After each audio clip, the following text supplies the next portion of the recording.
वंदनीय माताओं एवं सुहृद भक्तवृंद, गत रविवार या उसके पूर्व रविवार जब मैं आप लोगों की सेवा में था, उस रविवार जो चर्चा हो रही थी, आपको स्मरण है गीता का तृतीय अध्याय चल रहा है। गीता के तृतीय अध्याय का नाम कर्मयोग है। इसमें कर्म की महिमा है और हमने देखा था कर्मयोग का प्रारंभ द्वितीय अध्याय से हो जाता है। तो हमने ये देखा था तृतीय अध्याय के 29वें श्लोक में भगवान अर्जुन को बता रहे हैं कि अर्जुन देख, प्रकृतेः गुण सम्मूढ़ाः सज्जन्ते गुण कर्मसु तान अकृष्णविद मंदान कृष्णविद न विचालयेत्। इस पर हमने थोड़ा विचार किया था कि अर्जुन देख, प्रकृति के गुण से मोहित हुए लोग, जिसमें आप और हम भी शामिल हैं। प्रकृति के 3 गुण सत्व रज और तम, तो इन सत्व रज और तम, इन 3 गुणों से मोहित हुए लोग गुण सम्मूढ़ा सज्जन्ते गुण कर्मसु, ये लोग गुण और कर्म में आसक्त हो जाते हैं। तान, इस प्रकार गुण और कर्म में आसक्त हुए लोगों को अकृष्णविदः मंदान, जो पूरी तरह नहीं जानते, सत्य को नहीं जानते, ऐसे मंद लोग, मंद बुद्धि के व्यक्ति। कृष्णविद, जो जानते हैं, जो समझते हैं, उन्हें न विचालयेत, विचलित नहीं करना चाहिए।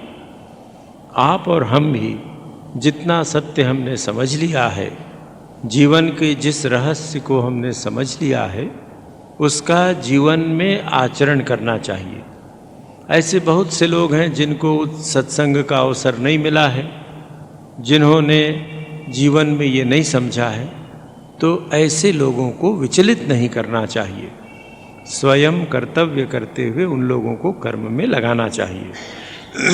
ये तो भगवान ने कहा ऐसे सत्संगियों के लिए, आप हम जो साधना का प्रयत्न कर रहे हैं, हम लोगों के लिए भगवान ने ये कहा कि देखो, तुम लोग कर्म करो, कर्म में लगे रहो, दूसरों को विचलित मत करो।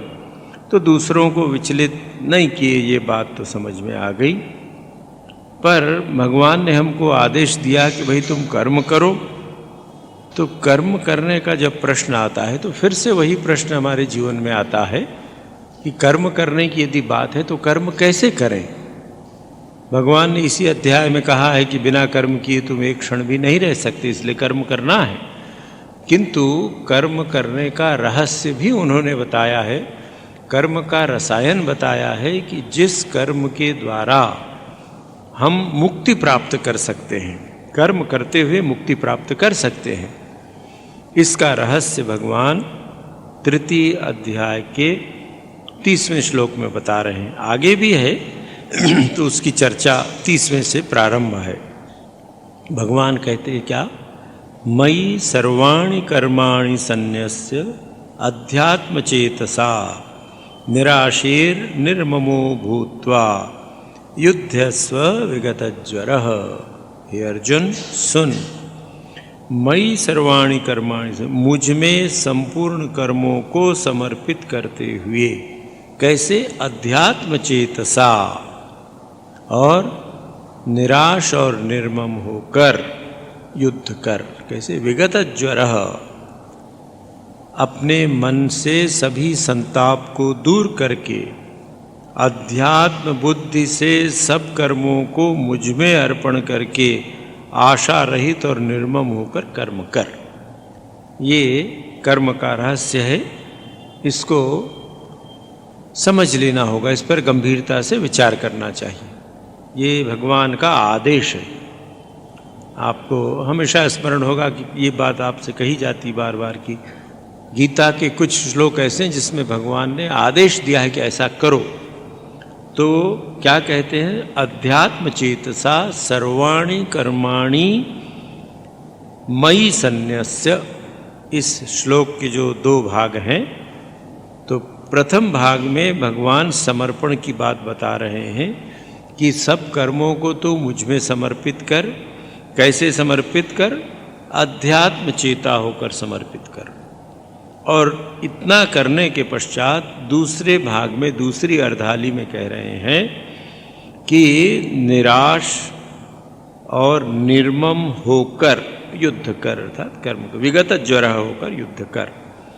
आइए हम लोग इन विशेषणों पर विचार करें, क्योंकि इसका संबंध सीधे हमारी साधना से है। भगवान कहते हैं मई, मुझ में समर्पित कर कर्मों को।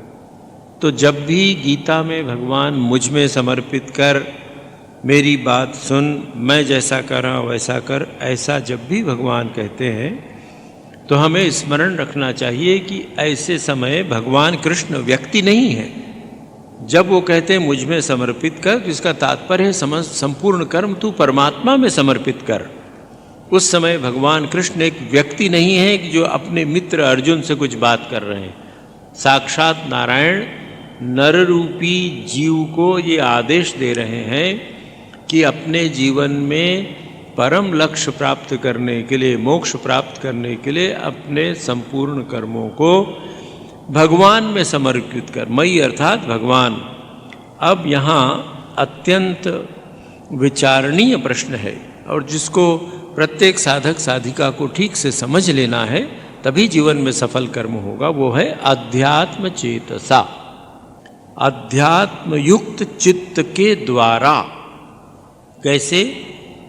मन को अध्यात्म में लगाए हुए तब समर्पण कर। ये अध्यात्म क्या है? गीता के 8वें अध्याय में भगवान कहते हैं स्वभावः अध्यात्मम उच्यते। स्वभाव को अध्यात्म कहते हैं। इसकी विस्तृत चर्चा तो उस समय होगी, पर अभी हम विचार करके देखें कि अध्यात्म क्या है।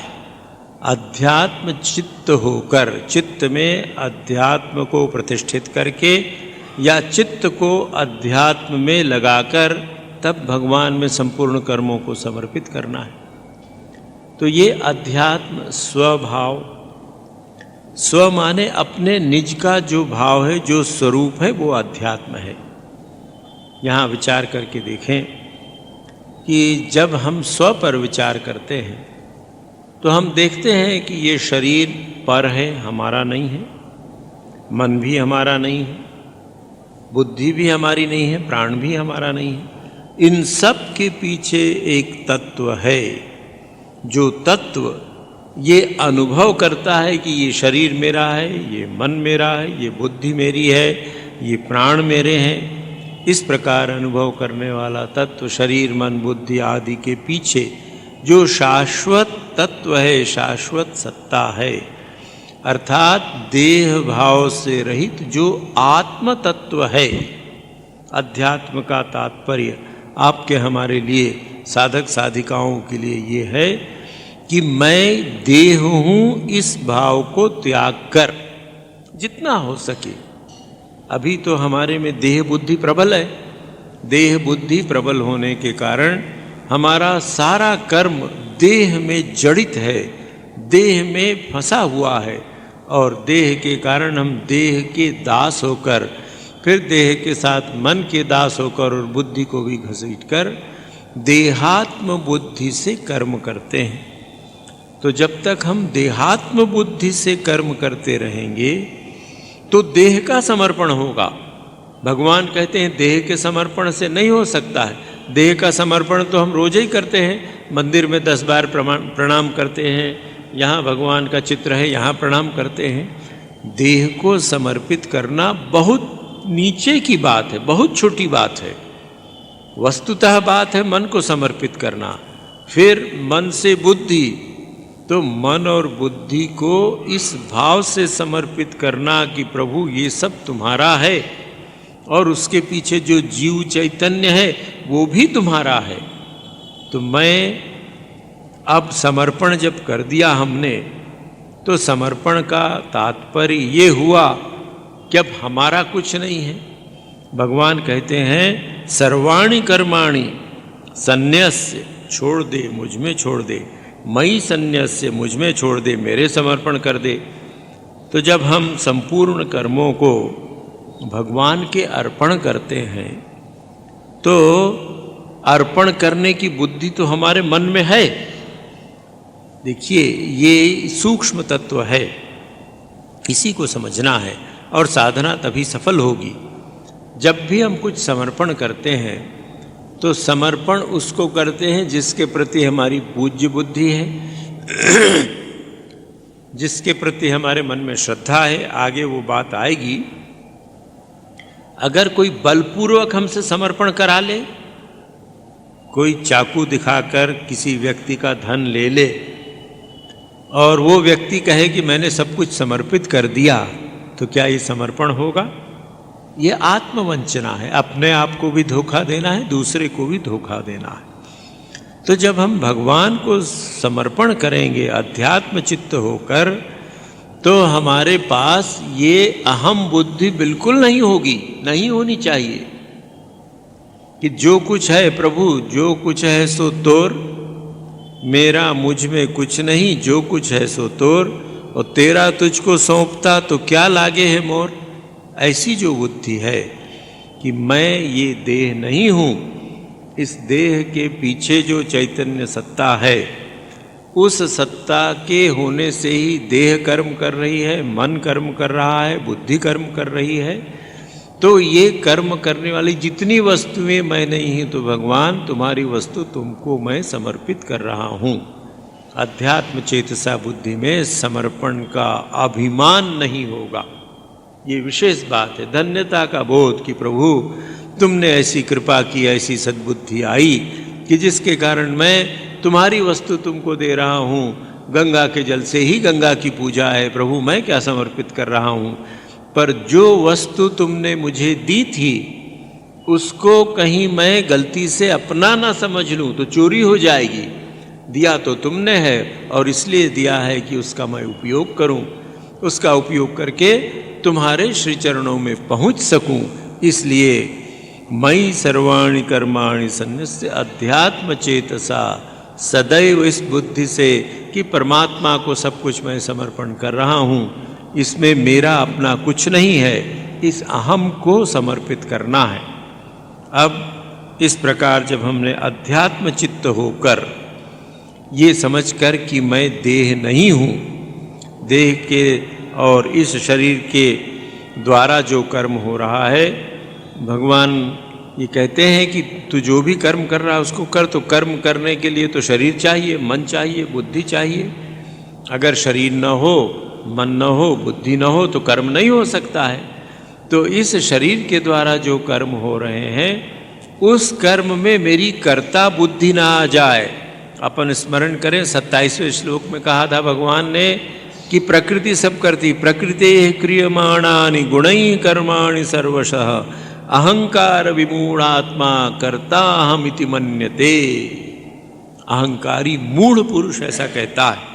तो भगवान कह रहे हैं कि तुम करता हूँ ऐसी बुद्धि रखोगे तो मूढ़ हो जाओगे। तो कैसी बुद्धि रखें? अध्यात्म चेतसा, आध्यात्मिक बुद्धि रखो कि प्रभु तुम्हारी वस्तु तुमको मैं दे रहा हूँ। अब कैसे करना है? निराशी ही निर्ममः भूत्वा युद्धस्व विगत ज्वरः। तुझे इस अध्यात्म चेतसा के साथ दो बातें और करनी है। अर्जुन से कह रहे हैं, क्या क्या? निराशी ही, किसी से कोई अपेक्षा न रखें। प्रभु ने जो अवसर दिया है उस अवसर के अनुसार हमने सेवा कर दी। घर है, परिवार है, प्रभु की कृपा से ही आपको परिवार मिला है, आपको पत्नी मिली है, आपको पति मिले हैं, आप दोनों को बच्चे मिले हैं। ये सब प्रभु ने दिया है। तो जब प्रभु ने दिया है, सब कुछ प्रभु का है, प्रभु को समर्पण कर दिया। प्रभु ने पत्नी दी, प्रभु ने पति दिए, उनके बच्चे दिए, उनकी हम सेवा कर रहे हैं। न तो पति से, न पत्नी से, न बच्चे से, न किसी से कोई आशा न रखी जाए। कैसी आए? प्रतिदान की आशा न रखी जाए। तब यही सेवा मुक्ति का मार्ग हो जाएगी। पत्नी मुक्ति के मार्ग में सहायक हो जाएंगी, पति मुक्ति के मार्ग में सहायक हो जाएंगे, बच्चे मुक्ति के मार्ग में सहायक हो जाएंगे। जिनके भी संपर्क में हम आते हैं, समाज में सैकड़ों लोगों के संपर्क में आना पड़ता है, तो उस संपर्क में आकर जो व्यवहार करना पड़ता है, जो सेवा हमसे हो सकती है, वो सेवा हमने कर दी। पर भगवान कहते हैं निराशी ही। निराशा का मतलब यहाँ ये न ले लें कि निराश हो जाएं कि अब हमसे क्या सेवा होगी, वो तो भगवान करता, हम क्या करें, हमसे तो कुछ नहीं होगा, हमारी व्यवस्था ठीक है, उतना ही बहुत है। ऐसा गलत अर्थ, ऐसा भ्रांतिपूर्ण अर्थ नहीं लेना चाहिए। निराशी का यहाँ तात्पर्य है आशा रहित होना। किस बात की आशा? प्रतिदान की आशा। जो भी हम कर्म करें, जो भी सेवा करें, क्योंकि गीता का मूल स्वर है फल त्याग करना होगा, फल की आशा मत करो। उसी प्रकार हमको जिसकी सेवा करते हैं उस सेवा से भी प्रतिदान की आशा नहीं करना है। और निर्ममः, मम माने मेरा, ये जो ममता का भाव है, मेरा का भाव है, आशा तो नहीं रखते किसी से, किंतु ये मेरे व्यक्ति हैं, मेरे लोग हैं, इनकी सेवा करूं, मेरे संबंधी, मेरे रिश्तेदार, मेरे माता पिता, मेरी पत्नी, मेरे पति आदि इस भाव से सेवा करूं, तो जो पर हैं, दूसरे हैं, उनमें सेवा में दोष आ जाएगा, उनकी सेवा उतनी नहीं कर सकेंगे। तो ये ममता का भाव भी अगर आया तो ये ममकार या ममता का भाव भी बंधन का कारण है। इसलिए भगवान कहते हैं निर्ममः, निर्मम हो जाओ, ममता मत रखो। तो क्या करो? भगवत बुद्धि से अपने को जीव समझकर, भगवान का दास समझकर, सब अहंकार से रहित होकर सब कर्म मुझे समर्पित करो। और समर्पित करते समय ये दो बात याद रखो, न तो प्रभु से ही कोई आशा, सकाम समर्पण नहीं कि प्रभु तुमको इतना प्रसाद चढ़ाया, ये मकान, नई राजधानी बन रही, उस जगह मुझे एक घर दिला दो, मकान दिला दो, ऐसा नहीं। तो कहते हैं किसी प्रकार की आशा मत रखो। एक ही आशा अगर रखनी हो तो यही कि प्रभु तुम्हारे श्री चरणों में भक्ति हो जाए, तुम्हारे दर्शन हो जाएं, तुम्हारी कृपा का अनुभव करने लगूं, ये आशा रख सकते हैं। निर्मम हो जाओ। और भूत्वा, होकर। अब एक विशेष बात भगवान पुनः कह रहे हैं, युद्धस्व विगत ज्वरः। ज्वर कहते हैं बुखार को, सामान्यतः ज्वर अर्थात बुखार, संस्कृत में भी, हिंदी में भी, सभी भाषाओं में। तो भगवान कहते हैं विगत ज्वरः भूत्वा, या विगत ज्वरः भूत्वा युद्धस्व, संताप रहित होकर, ज्वर रहित होकर। युद्ध का यहाँ तात्पर्य है कर्म करना, कर्म करो, अपने स्वधर्म का पालन करो। यहाँ युद्ध का तात्पर्य युद्ध करना नहीं है। अर्जुन के संदर्भ में युद्ध था, आपके हमारे संदर्भ में जो दैनिक कर्म हमारे हैं उन कर्मों को करो। तो ये विगत ज्वर विशेषण विशेष विचारणीय है साधना की दृष्टि से। ज्वर कहते हैं बुखार को, ताप आ जाता है, संताप होता है।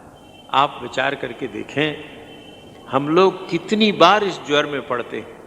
क्रोध क्या किसी बुखार से कम संताप देता है? लोभ किसी बुखार से कम संताप देता है? काम आदि विकार मन को कम संतप्त करते हैं? तो भगवान कहते हैं विगत ज्वरः, इन ज्वरों से मुक्त हो जा। तो हम लोग तो व्यवहार में भी कहते हैं भाई उसको क्रोध का ज्वर चढ़ा हुआ है, क्रोध का बुखार चढ़ा हुआ है। तो बुखार अर्थात बीमारी, रोग। तो इसकी पहली दृष्टि साधक साधिका के मन में ये होनी चाहिए कि क्या हम अपने इन विकारों को, काम, क्रोध, लोभ, मोह, मद, मत्सर आदि जो विकार हैं, क्या हम इनको रोग समझते हैं? शारीरिक रोग हुआ तो तुरंत दवा करते हैं। अगर मुझे शरीर का ज्वर आ जाए तो अभी तुरंत मैं कहूँगी अच्छा भाई डॉक्टर को बुलाओ या दवाई लाओ, मुझे बुखार आ गया है, थर्मामीटर लगाओ, पानी की पट्टी लगाओ। तुरंत ऐसी व्यवस्था, ऐसा उपाय करते हैं कि हम ज्वर से मुक्त हो जाएं। पर कभी मन में ऐसा लगता है कि भाई मुझे क्रोध ज्वर से मुक्त होना है, ये बीमारी है। लोभ के ज्वर से मुक्त होना है, ईर्षा, द्वेष, कामादि के ज्वर से मुक्त होना, ये रोग हैं। अधिकांश क्षेत्रों में हमारे मन में ये बुद्धि ही नहीं होती है, ऐसा लगता ही नहीं कि ये रोग हैं, ये विकार हैं। शारीरिक रोग तो सामान्य बात है, असल पीड़ा इन मानसिक रोगों से होती है। और ये मानसिक रोग इतने भयानक रोग हैं कि इन रोगों से जल्दी से मुक्ति नहीं मिलती है, गोली खाकर इस रोग से नहीं बचा जा सकता है। इसके लिए तो बहुत प्रयत्न करना पड़ता है, सत्संग करना पड़ता है, गुरुकरण करना पड़ता है, भगवान से प्रार्थना करनी पड़ती है। किंतु ये कब होगा? जब मन में ये लगे कि ये ज्वर है, ये रोग है। तो विगत ज्वर, अर्जुन को कोई वहाँ बुखार तो नहीं चढ़ा था कि भगवान ने थर्मामीटर लगा के देखा था कि अर्जुन को मलेरिया बुखार हो गया है? नहीं, अर्जुन मानसिक रोग से पीड़ित थे, मानसिक ज्वर से पीड़ित थे। शारीरिक तो एकदम स्वस्थ थे, युद्ध क्षेत्र में हैं और एकदम स्वस्थ शरीर लेकर गए हैं, किंतु मानसिक रोग से पीड़ित थे, मानसिक ज्वर से पीड़ित थे।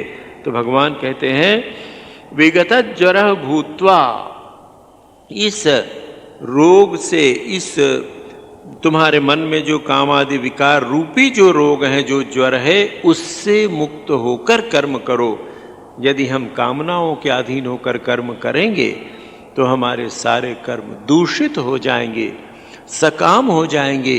फिर ऐसा कर्म हमारे बंधन का कारण होगा, हम मुक्ति की ओर नहीं जा सकेंगे, फिर से बार बार जन्म मरण के चक्र में फंस जाएंगे। इसलिए भगवान कहते हैं कर्म तो तुझे करना है, पर विगत ज्वर, संताप रहित होकर प्रभु तुमने ऐसा कर्म करने को दिया है, किसी आवेश से नहीं, किसी आवेग से नहीं, किसी प्रतिक्रिया से नहीं, स्वाभाविक कर्म करने का मुझे अवसर मिला है, इसलिए मैं कर्म कर रहा हूँ। तो भगवान ने ये बताया। उसके बाद भगवान 31वें श्लोक में कह रहे हैं कि देख, अभी तक जो तत्वज्ञान की बात, कर्म की बात मैंने तुझे बताई और जो तुझे उपाय बताया कैसे असक्त होकर कर्म करना चाहिए और उस कर्म के द्वारा मुक्ति का प्रयत्न करना चाहिए। यदि इस ओर तेरी दृष्टि नहीं होगी, तू यदि इन बातों की ओर ध्यान नहीं देगा तो क्या होगा? ये मे मतम इदम नित्यम अनुतिष्ठन्ति मानवाः श्रद्धावन्तो अनुसूयन्तो मुच्यन्ते तेपि कर्मभिः। अगर इसका पालन करेगा तो तेरा परम कल्याण होगा, नहीं करेगा तो दुर्गति। तो भगवान पहले बता रहे हैं कि मेरे मत का पालन करेगा तो क्या होगा, तेरे जीवन का कैसे कल्याण होगा। जो कोई मनुष्य अनसूयन्तः, दोष दृष्टि रहित होकर, इस पर विशेष रूप से हमें विचार करना है। भगवान रामकृष्ण और सभी संतों ने कहा, बार बार ये कहते हैं कि आध्यात्मिक साधक या साधिका को किसी की निंदा नहीं करनी चाहिए, किसी का दोष नहीं देखना चाहिए। जगत जननी माँ शारदा कहती हैं कि बेटा, अगर शांति चाहते हो तो किसी के दोष न देखो, दूसरों के दोष न देखो, दोष देखो अपने। तो क्या करना चाहिए कि जो मैंने तुझे ये उपाय बताए हैं, जो मेरा निश्चित मत है, इस मत को जो लोग क्या करते हैं, अनुष्ठित करते हैं, जीवन में पालन करते हैं, वे संपूर्ण कर्मों से छूट जाते हैं। किंतु भगवान ने जो शर्तें लगाई हैं, उन शर्तों की ओर हमें देखना चाहिए। तो पहले भगवान कहते हैं नित्यम अनुतिष्ठन्ति। मैंने जो कर्म तुझे बताया, जो उपाय बताया है, उसको नित्यम, प्रतिदिन। साधक साधिका के जीवन में ये नित्य शब्द या नित्यम शब्द अत्यंत महत्वपूर्ण है। हमारे जीवन का ये संकल्प होना चाहिए कि हमारी साधना श्वास प्रश्वास के समान एक दिन भी न रुके। समय का अंतराल हो सकता है, जिस दिन समय मिला 2 घंटे हमने साधना उपासना की। जिस दिन विभिन्न कारणों से संसार में रहते हैं, विभिन्न प्रकार के दायित्व हैं, सुविधाएं असुविधाएं हैं, स्वस्थ अस्वस्थ आदि होने का प्रश्न है। इन परिस्थितियों के होने पर हमारा समय कम हो सकता है। प्रतिदिन 2 घंटे करते थे, आज 1 घंटे साधना हुई, आधे घंटे हुई। किंतु ये ध्यान रखना होगा, नित्यम अनुतिष्ठन्ति। किसी दिन, एक दिन भी नागा नहीं होता है। साधक को, साधिका को इस बारे में बहुत दृढ़ रहना चाहिए, संकल्प लेना चाहिए कि जो भी हो जाए, जीवन में साधना में नागा नहीं होगा। कुछ न हो तो रात को सोने के पहले थोड़ा सा भगवान को प्रणाम कर लिया, चिंतन कर लिया कि प्रभु आज अवसर नहीं मिला, तुमने ही ऐसे प्रारब्ध के कर्म दिए हैं जिसके कारण इतना मुझे व्यस्त रहना पड़ा। अब इस व्यस्तता के बाद सोने के पहले तुमको प्रणाम करता हूँ, तुमने कृपा करके मुझसे करा लिया है, आगे कराते रहो, मेरे प्रणाम स्वीकार करो, मेरा समस्त तुमको मैंने समर्पित कर दिया। इतना भी कर लें तो हमारी साधना नित्य हो गई, साधना में व्यवधान नहीं आया। इसलिए ये ध्यान रखना होगा, नित्यम अनुतिष्ठन्ति। और ये हम तभी ध्यान रख सकेंगे कि जब हम सावधान रहेंगे कि प्रतिदिन करना है, ये भगवान का आदेश है। फिर भगवान क्या कहते हैं, किसी की निंदा नहीं करना चाहिए, किसी की दोष नहीं देखना चाहिए। इतना तो हमने कर लिया कि हम प्रतिदिन करते हैं, कोई नागा नहीं हुआ, किसी के दोष भी नहीं देखते हैं। पर भगवान ने सबसे बड़ी शर्त जो लगाई है, सबसे बड़ा विशेषण इस 31वें श्लोक में जो है, उसकी ओर विशेष ध्यान देना होगा। भगवान कहते हैं श्रद्धावन्तः अनुसूयन्त मुच्यन्ते तेपि कर्म भी ते अपि मुच्यन्ते, वे भी मुक्त हो जाते हैं। कौन? किसी की निंदा न करने वाले, किंतु श्रद्धावन्तः। ये प्राण है साधना का, आध्यात्मिक जीवन का, संपूर्ण जीवन का प्राण है, मैं कह सकता हूं ये श्रद्धा, श्रद्धावान होना। इस पर विचार करना चाहिए, इसको ठीक से मनन करके पकड़ लेना चाहिए, समझ लेना चाहिए। भगवान ने अन्य स्थान पर गीता में कहा है, श्रद्धावान लभते ज्ञानम। श्रद्धावान व्यक्ति ही ज्ञान प्राप्त कर सकता है। यो यत् श्रद्धा एव सह, जिसकी जैसी श्रद्धा है वो व्यक्ति वैसा ही है। उपनिषदों में भी श्रद्धा की बहुत महिमा है, स्वामी विवेकानंद जी ने भी श्रद्धा की बहुत महिमा की है। इसलिए मैं आपसे निवेदन करूंगा कि श्रद्धा पर अपन थोड़ा विस्तार से विचार करें और गहराई से विचार करें, इसलिए कि जीवन में श्रद्धा के बिना आध्यात्मिक उन्नति का प्रश्न ही नहीं है। श्रद्धा आधार है। अब ये श्रद्धा क्या है? कठोपनिषद में एक बड़ी सुंदर कथा आती है। एक प्रसिद्ध उपनिषद है, उद्दालक या वाजश्रवस नाम के एक ऋषि थे। वैदिक युग था, उस समय ऐसी परंपरा थी कि विभिन्न प्रकार के यज्ञ ऋषिगण किया करते थे। तो उसमें एक यज्ञ था, उसका नियम ये था कि उस यज्ञ में यज्ञ करने वाला व्यक्ति अपना सर्वस्व दान कर देता था, ब्राह्मणों को दे देता था। जो कुछ भी उसकी संपत्ति हो, जो हो, उसका धन, सोना, गो संपत्ति आदि सब दान कर देता था, और उस यज्ञ के फलस्वरूप उसको महान पुण्य होता था, ऐसी धारणा है। तो ये जो ऋषि थे उद्दालक,